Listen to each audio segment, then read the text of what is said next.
Welcome to the JD Show. The purpose of the show is to help you implement on your dreams. And today we have with us the author of Social Magnetism. He's also a property investor, and I've known this man personally. He is a real inspiration. So help me welcome Ben Chai. Yay! Thank you, Jack. Thank you. Thank you, Jack. Thank you for being on the show. Thank you for having me. So tell us about your journey. Where did you start? How did you begin in the property world? In the property world. So as a young boy, I used to play Monopoly, right? And I was good at it. So I thought, okay, why don't I try buying properties when I'm a bit older? And what happened was, actually, when I started, property wasn't really a thing. There were about 200, 250 investors in the UK. And so when I graduated, I told my parents, could I have some money to invest in property? They said, that's a terrible idea. And so I went into IT. Mm-hmm. So my property journey actually didn't start till much later on in my life, when I had some people knock on the door where I was living. And what they said was, Ben. I said, yes. Who are you?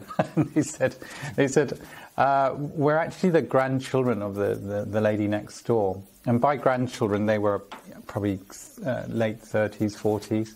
Hope they're not watching this today, because they might have been much younger. And apparently their grandmother had passed away. Mm-hmm.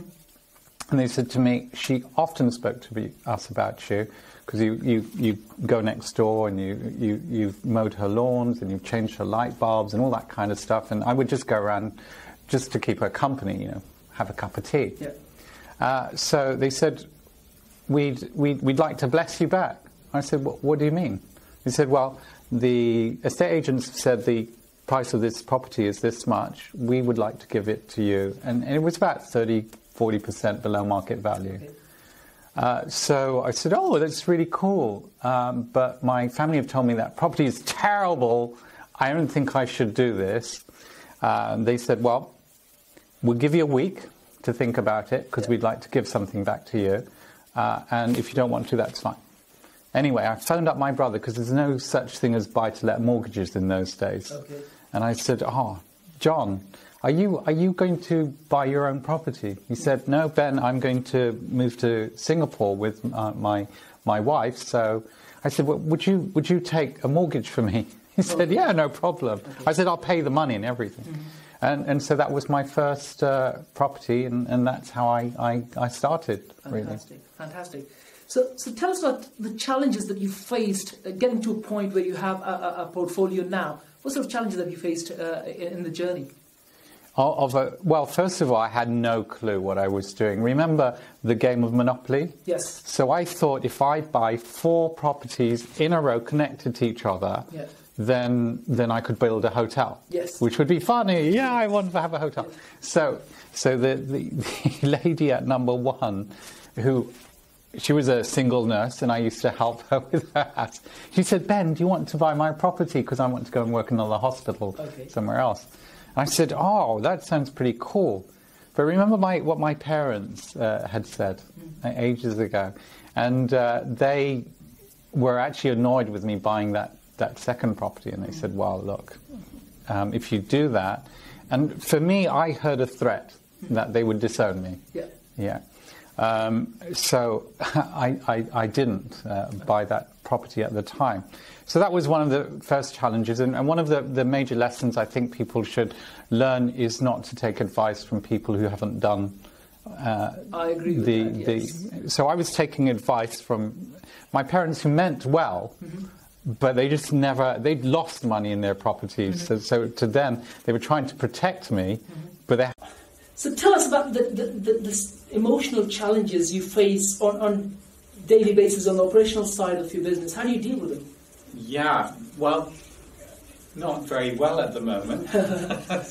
in the early days of having the property, it was fun. Mm-hmm. And remember, I was just looking at paying off the monthly payments on the mortgage. Mm-hmm. So today I have very, very different challenges. For example, the last 2 months have not been brilliant months for a variety of reasons. One is my letting agent has quit. Yes, you mentioned about that. He Yes. just doesn't want to rent to students anymore. So I now have 40 students I have to personally manage. The 2 of my properties have been trashed, so they're offline, so no income from those properties. It's going to cost 15 grand to renovate one of them, and the other one, the insurance company has agreed. The third challenge is actually a political challenge from the government's laws, Yes. where we can no longer take the interest as an expense, Yes. against the rent. Yeah. So that's causing not just myself, but landlords up and down the country negative cash flows on some properties, Yes. which has actually caused a lot of people in several of the areas that I work in, a lot of the landlords to sell, Yes. which unfortunately is going to be less properties available for renting. Yes. So it's going to cause a squeeze on the rental market, Yes. which will cause rental prices to go up. Yes. Which I'm sure the government didn't want this to happen. No, but that's an effect anyway. Yeah, so that's an effect. So these challenges have kind of overloaded me at the moment. Yeah. And so sometimes I feel a bit overwhelmed. Fortunately, I have different teams. I have a team that is doing the acquisition and helping with the development of an 18-bedroom property. The team's also dealing with the creation of 7 apartments from another commercial property. So I don't have to deal with that. In the personal life, I have to find a new team because the letting agent was dealing with a lot of that. I have a few people who are sitting with me and strategizing on how to make these properties profitable going forward. In the property world, as we're, in fact, in any world, we have 7 years of abundance and 7 years of famine. It might be 2 years either end. It doesn't matter. But you have great times and not so great times. So the last 3 years have been great. I've just been flying around, letting the teams handle everything, just not being worried. Now I have to get involved. I have to go through all the spreadsheets, blah, blah, blah, let's go with the cash flow again, and so on. So we're doing that, and some of the ideas that we've come up with is to focus on short lets to contract people in Heathrow. That's a strategy. To see whether we can do holiday lets and whether the income will be higher for 6-7 months just void, but having 5 months of great income from a holiday let, or to sell the entire portfolio and use the money differently. So with if I had 10, 15, 20,000 and I lent it to a property investor, maybe I'll get 4-6%, which is great income compared to what you're getting from the banks. From banks, Really, really great income.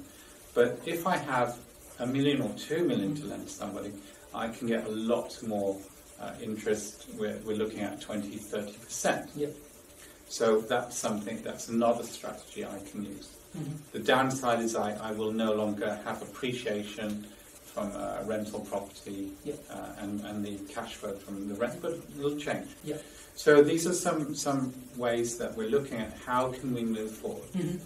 So that's the logical way of dealing with a challenge. But how do you deal with the emotional side of it? I know you shared with us that you have the 7 years of famine and 7 years of great times. But how do you deal with on a daily basis? Because personally, with the emotional stuff. Because personally, I find this that one day I'm really down. You're just and an I need emotional to be, guy. I need to. It's almost like I wake up and I need to create content. I need to speak to tens of people. But then because I'm having a bad day because a deal fell through or whatever, or something went wrong, I tend to not being able to do everything that I planned for because I'm actually in not the best of the mood. Yeah. But the next day I'm in a great mood, everything is going to plan, and then I can get a lot more done than I would normally get done. How do you deal with that bit? So in the early years, it was just fun. It didn't really bother me. Today, sometimes you get these really bad days, and I just abdicate life. Yeah. I just go hide under my duvet, and then the next day I'll just focus. Okay, I've got to deal with the problem. Yeah. Doesn't matter about my emotion. Now I just got to knuckle down, get it done. And the next thing you have to understand, and you only learn this the older you get, is that this challenge you're having today is just a small, tiny blip in your entire life. It might be, we're talking about property challenges, but it might be a relationship challenge. It might be like you now don't have any money or whatever. It's this really tiny blip in your entire life. A great friend of mine, now I like to perform in dance, and sometimes I would go to him and I'd say, blah, blah, blah, blah, blah, blah. It doesn't matter. He'd say, Ben, can you still dance? Yeah. Can you still have sex? I guess. If I have a girlfriend, yeah. He said, so what's the problem? And really that is it. Are you in good health? Are you still alive? Do you have friends? Yeah. Please, I hope your watchers have friends. So everything else doesn't matter. It doesn't matter. You know, I have friends who've gone bankrupt, and they've had Chapter 7, blah, blah, blah. And they're back. 5, 6, 7 years later, they're back. One of them, he's happily retired in Scotland now, and he said, Ben, at the time it was challenging, but again, it was just a small part of my life. I screwed up. And now on the other side, and he's very happy today. So I think if you understand that your life, just move forward. It doesn't really matter.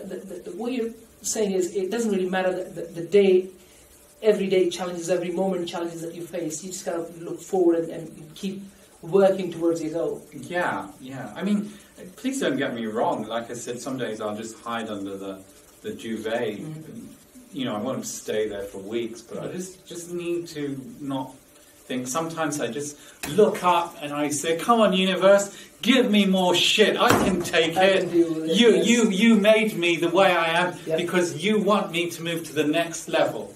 And if you look at, the super billionaires of the world, they've had all of this. And because they've gone through it, it's allowed them to have extra skill sets that probably they wouldn't have had if no challenge was sent their way.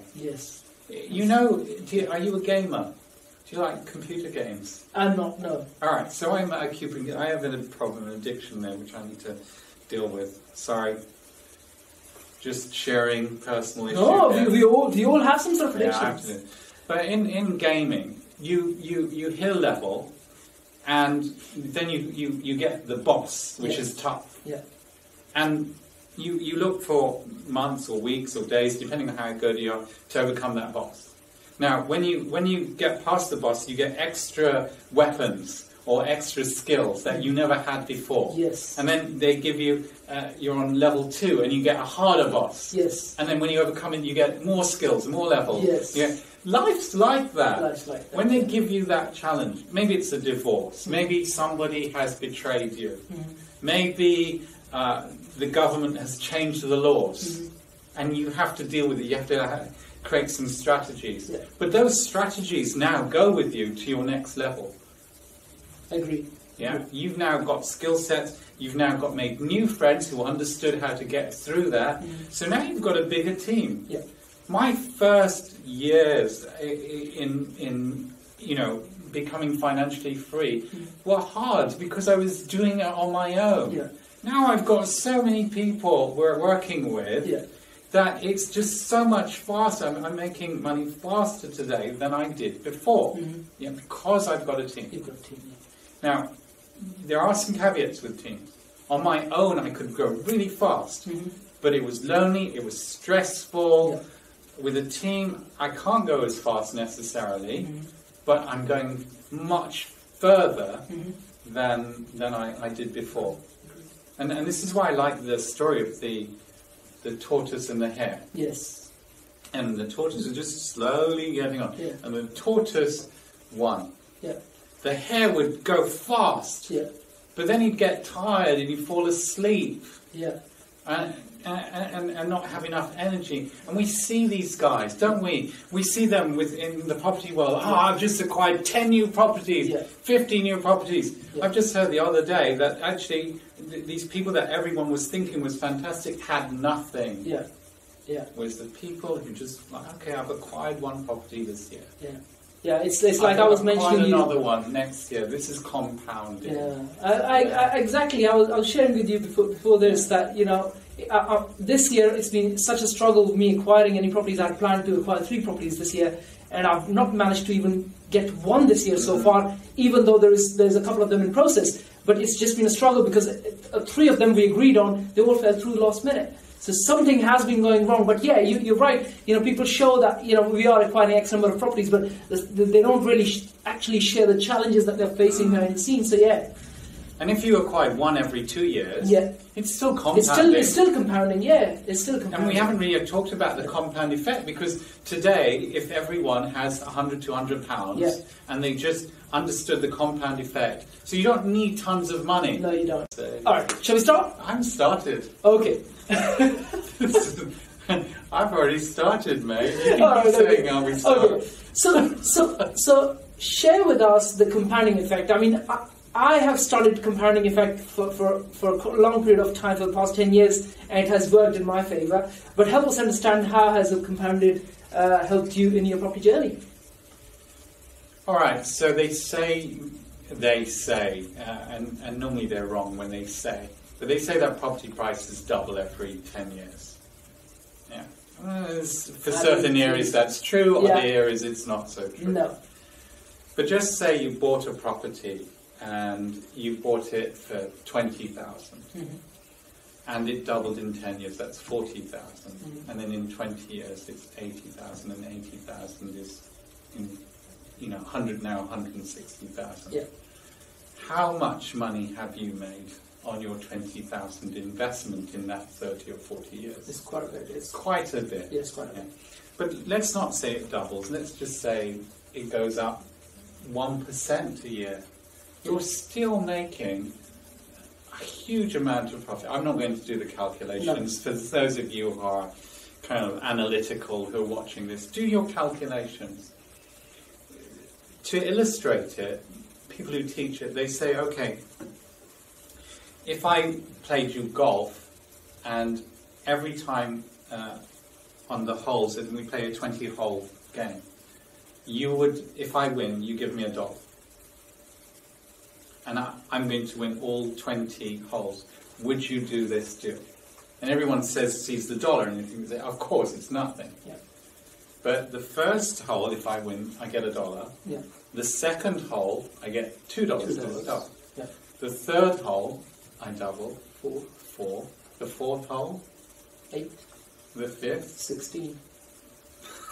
And by the time you get to 20, it's a lot of money. It's like it's a hell of a lot of money. It's an insane amount of money. It's an insane amount of money, yes. That is compounding. Yeah.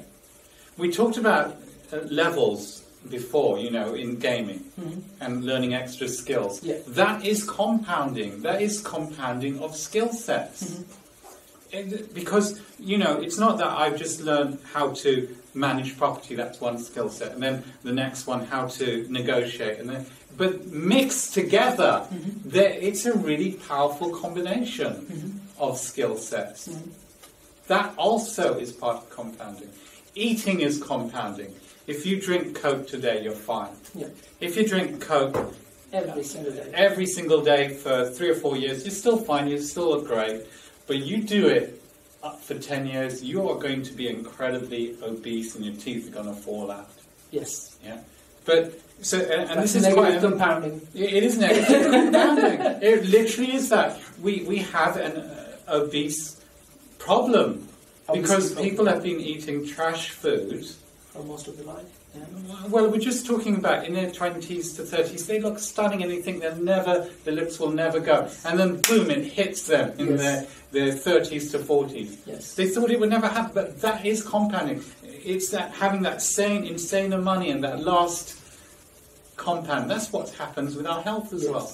Yes. So compounding doesn't just work in finance. No. It's in It's in everything. Yes, yes. Everything. And if you can somehow learn to create it in your favor, especially towards finance as well, and obviously towards your health, but especially in finance, if you can have compounding work in your favor, you'll be surprised what can happen in the next 10 to 20 years, I would say. I don't think you really start to see the effect of it for the first 5 years. Because people just look at it and say nothing's happened, nothing so yet, there's this is nothing. rubbish. Yes. And this is again why I like the story of the tortoise and the hare. Yes. The tortoise just took his time, that's fine. Yes. Don't compare yourself with everybody else. No. Just, that's fine. I'm on my journey.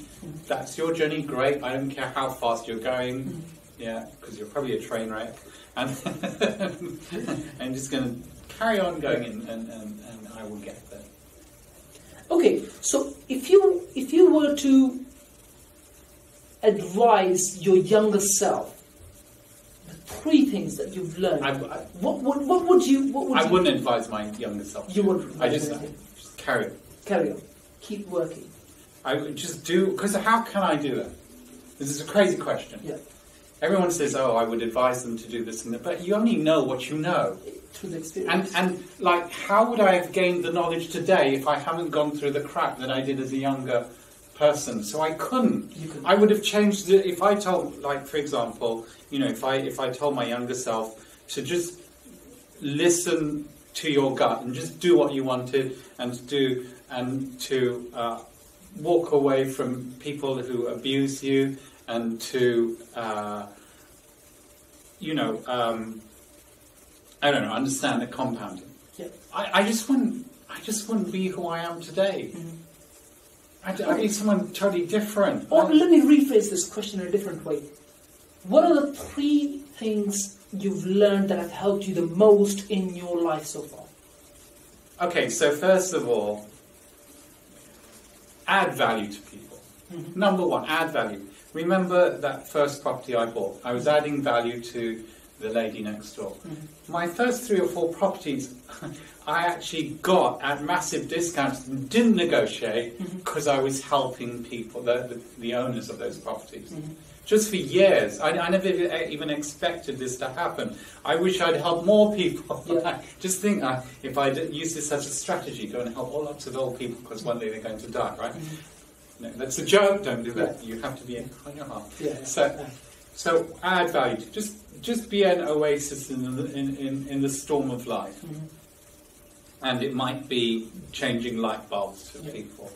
It might be getting selfies with someone and then promoting them in your social media and saying, Jack, just an amazing guy, had an interview with him. Oh, whoa, he was so fantastic at interviewing and really got the most out of me.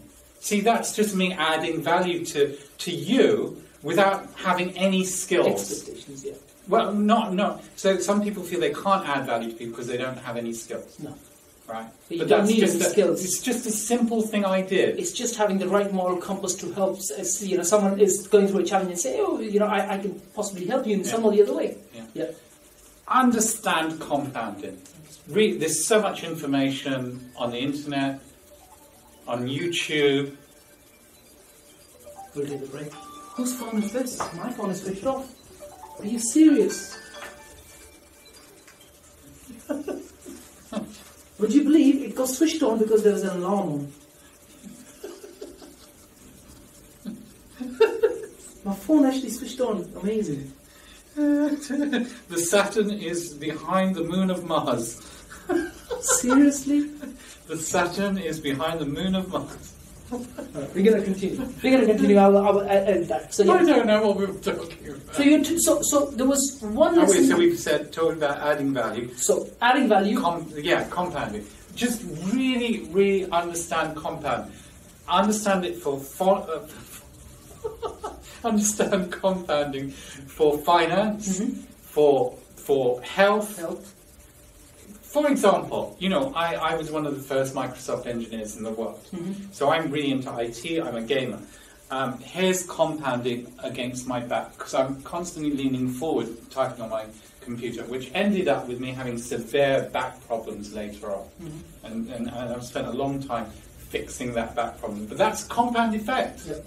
So compound effect, not just finance, because if you've got terrible health, what was the point of having all the finance? So use that across everything. Those are two really, really important things. And three, if somebody's horrible to you, just don't give excuses for it. Just leave. Move on. Move away from them. You don't have to argue with them. You don't have to necessarily... You just vanish from that. Just do that. The number of times I was making excuses for people, people I've helped, and they're very wealthy today, they were abusive. There was this guy, I was a co-founder of the same company as him, didn't pay so many of my invoices. And I remember approaching him about it one day. He said, look, we've moved forward now. That was in the past. Hey, that was an abuse. How does that absolve you from paying those invoices?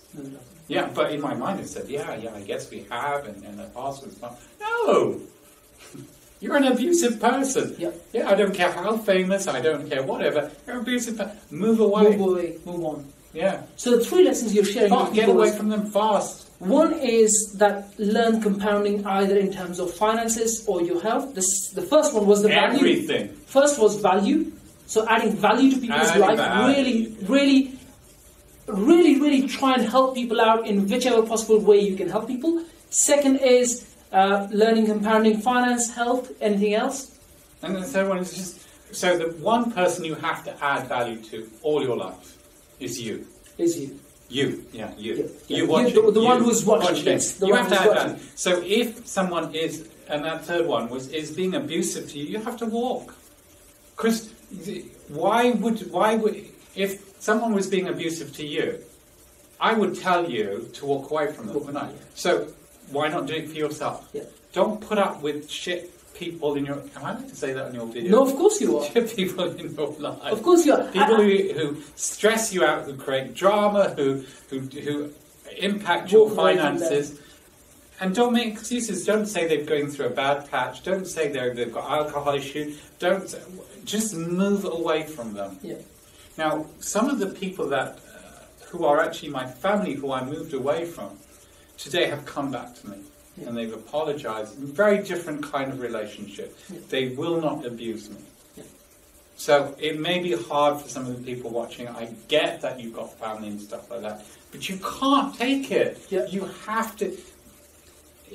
We say this story over and over. If you want to give oxygen to somebody in a plane crashing, you've got to give oxygen to yourself. First, Same thing with your finance. In order to give finance and help people in charities, you have to have finance for yourself. Great.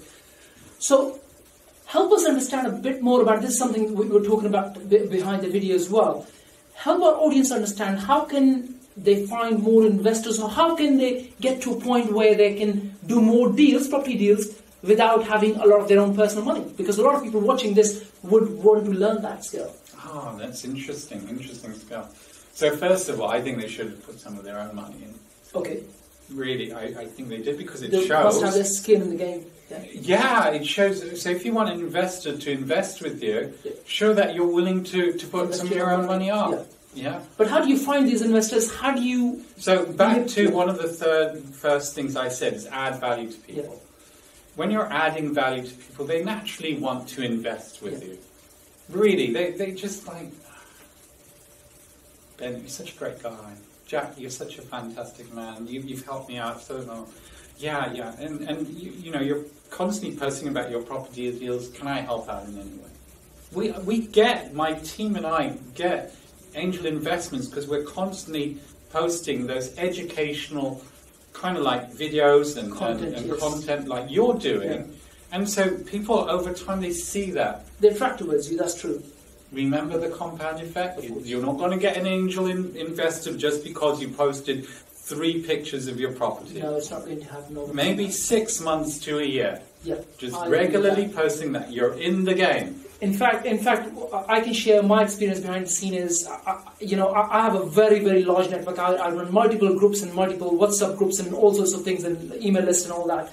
And my observation has been that it is compounding. You're right. You have to do it over a very, very long period of time to be able to become that point of attraction where people actually come and ask you to help them invest more money. Magnetically it certainly attracted is. to you. Yes. So you're so right, and I'm glad you've kind of built on that. Yes. Everything is a long-term game. Everything is a compound effect game. So when, let's say, some of the investors approach you, how do you find great deals? How do you create the systems and the process, and how do you bring these teams together? How do you recruit these teams? Help us understand. Okay, so first of all, finding deals.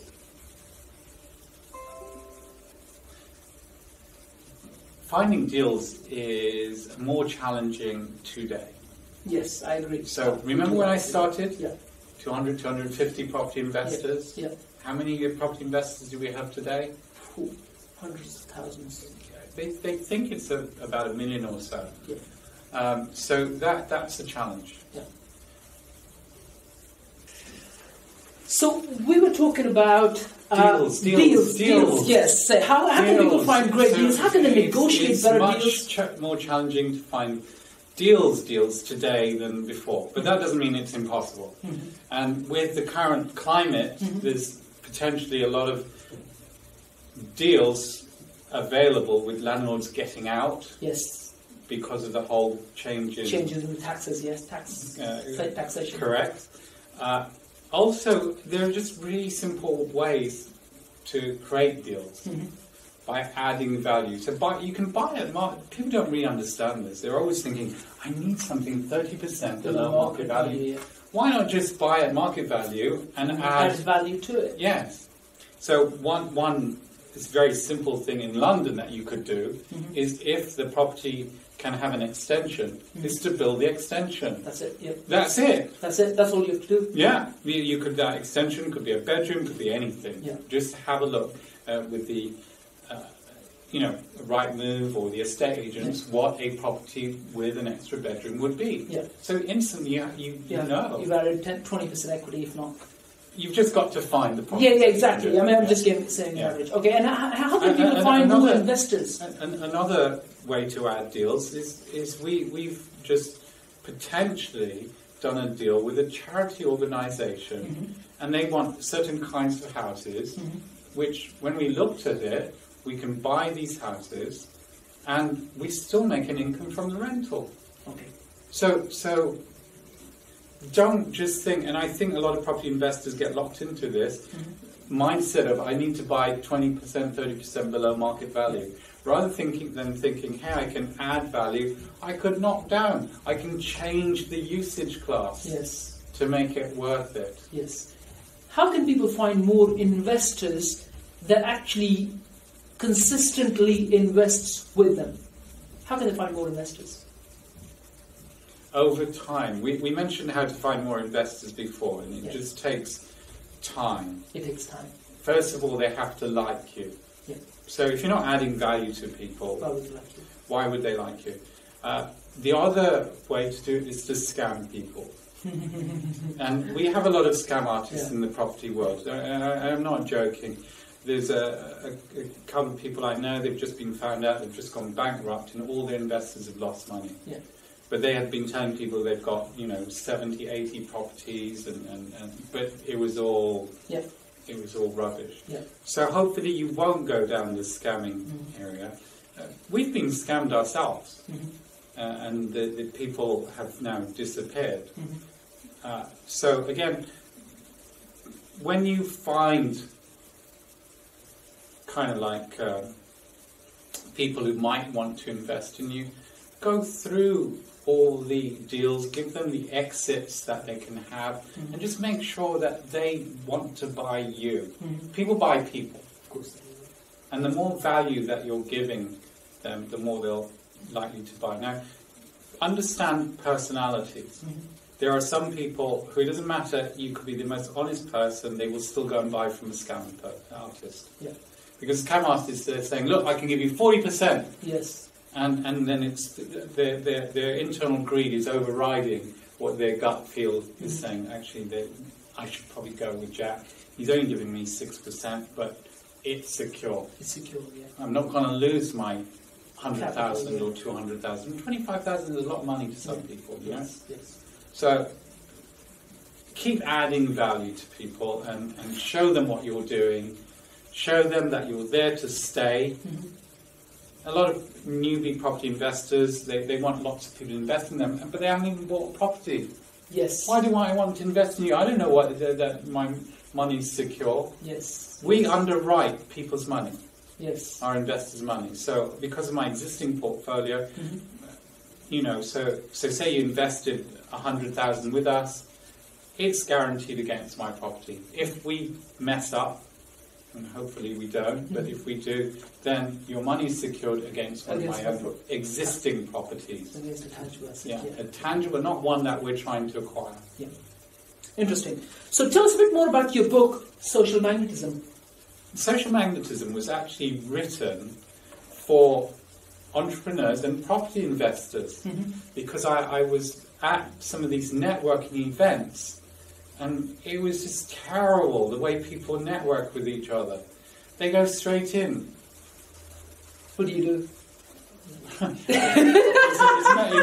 don't. I don't think they even care what you answered. It might be, what do you do? I'm a property investor. What do you do? I'm in IT. Oh, that's great. Hey, listen, I've got this really great deal for you. Start selling. They don't even Get to know the person. They don't get to know the person. They don't add the value, and it's that tortoise and hare mentality. Yeah, start selling straight away. Just take it easy. And so this book actually has exercises at the end of each chapter. Interesting. And the next chapter builds on you answering those exercises. Interesting. It goes through the values that you can add to people because people don't understand the value that they have. Mm-hmm. We also have a TED Talk that goes with it. Yeah, I actually watched that TED Talk, yes. It's very interesting. So the TED Talk information isn't the same as that information, but encompasses some of those principles. And in fact, the TED Talk's done really well in the last week, probably because of you. It's had over 48,000 views. I've never seen this.